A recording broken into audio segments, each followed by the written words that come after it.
Arkansas Style on KARK. It's a great day because it's another conversation with our Mr. Manners Thomas Farley. We're going to be talking about that delicate little subject, money. Thomas, great to see you. Great to see you, Nicole. Yes, money, it's the beginning and end of many friendships. Well, let's keep everybody together. We're going to start by talking about the recipients. For somebody who is owed money, first of all, we're going to start about asking for repayment. What's the polite way of handling that? Yes, so the focus I'd love for us to kind of take here, because many of us don't even carry cash anymore, is speaking specifically about e-payments. So you're not giving someone singles as a thank you for money they lent you, but rather money that you are paying them back electronically. And so if you're someone who has given out the money, you are the lender, so to speak, something that's really passive aggressive is, without having a conversation with the person about how they're going to pay you back and when they're going to pay you back, simply sending them a Venmo request.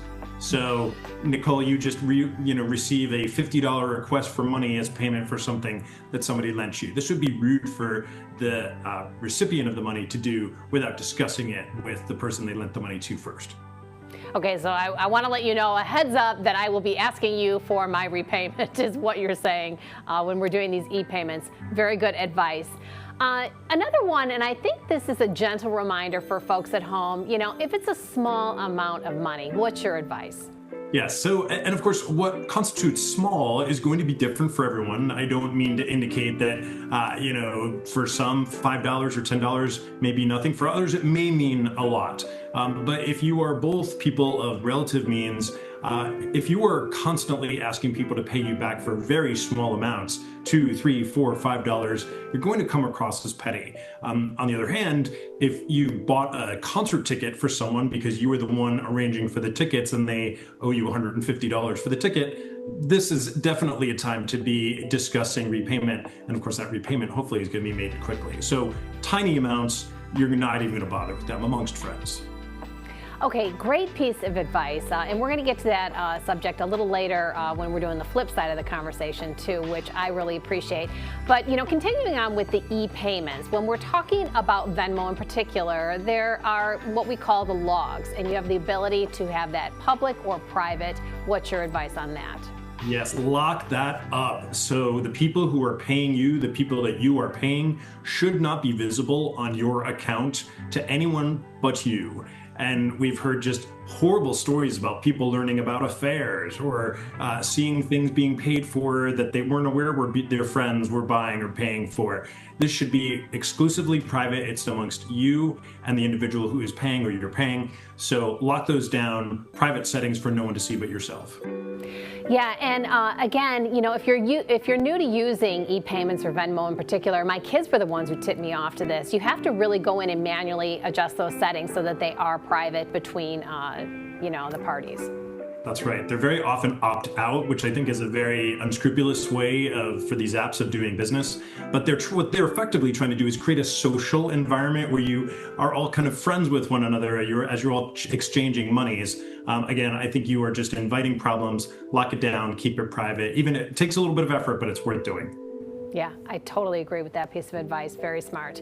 Okay, let's flip the script here a little bit. Let's say I borrowed some money from you. I am the debtor. You suggest that I pay you back quickly, yes? Quickly, this should not be said. And the research shows us, and this is just something about human nature, the people who have lent the money will never forget the debt.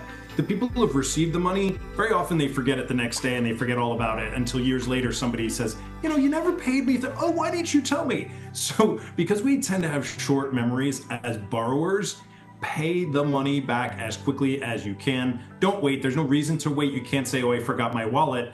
When you're paying with Venmo or an e-payment, it's all electronic. You do it instantaneously. No need to wait even a day. Isn't that funny how that happens? When I borrow money, I forget, and when you loan the money, you remember. Good advice there. I think another interesting thing when you're trying to build a reputation as a debtor, as somebody who is borrowing money, one piece of advice you offer is to round up. Again, we're going to talk about, maybe small, large amounts, but what are your thought processes around that? Yeah, so the rounding errors that we're going to see here are always going to go in favor of the other person, not in favor of yourself. So for the person who's lending the money, you're going to round, you're not going to say, you owe me $18.03. You're going to round down. You owe me $18. For the person who's sending the money, you are going to round up, if anything. So if somebody says you owe me $18.80, you're going to round it up perhaps to 19 or maybe even just to 20 out of recognition that this person, not only did they lend you the money, but they've gone to some trouble arranging for you to be paid for whatever the occasion was.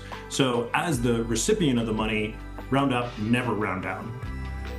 Yeah, and I've had that experience too, and it is nice if I've borrowed some money, to you, and you're paying me back, and we're talking about 25 cents or what have you.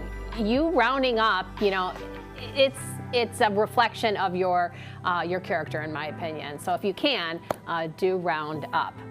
Okay, so going back to those settings where when we're lending money, a lot of times they will let you do a memo as to what the return of the money is for. And again, if I borrowed money from you, this is a fun way for me to share my gratitude. What's your advice around maybe the memo, returning the money? Yeah, so similar to back in the days of when people actually wrote paper checks, you'd often have kind of someone who had a little sense of humor in the memo line, writing something more fun other than just, gift or graduation present. So if you were Venmoing someone money, you could simply say dinner or dinner reimbursement, but rather I think something like, compensation for 3 hours of delightful, scintillating conversation, or, even just something, it doesn't have to have a sense of humor, just something that shows a little bit of personality and the fact that you appreciate that individual, I think is far better and more delightful than something just bland. So freshen it up. Great piece of advice, and definitely have a little fun with that. It shows your personality and fun side. Okay, let's wrap this conversation up with a nice bow. Maybe my favorite piece of advice when we're talking about borrowing money or repaying money. Sometimes just the gesture alone is enough. What is your advice where this is concerned?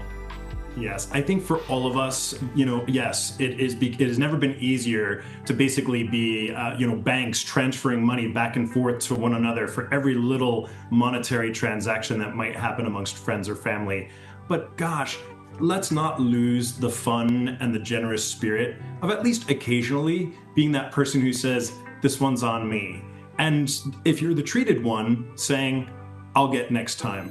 This is truly the foundation of friendships. When we get down to arguing over pennies and dollars and cents, I think it really starts to feel very petty, and it erodes at the fabric of what a true friendship and a true strong family relationship can be when we're treating others or offering to treat the next time.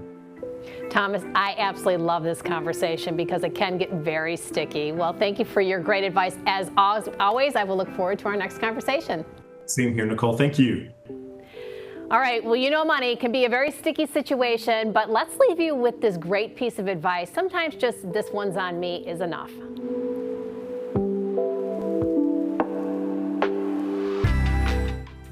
Now get ready to sweat. We're getting active with Heather Abid, trying out exercises that work your arms, legs, and balance all at the same time. We'll be right back. You're watching Arkansas Style.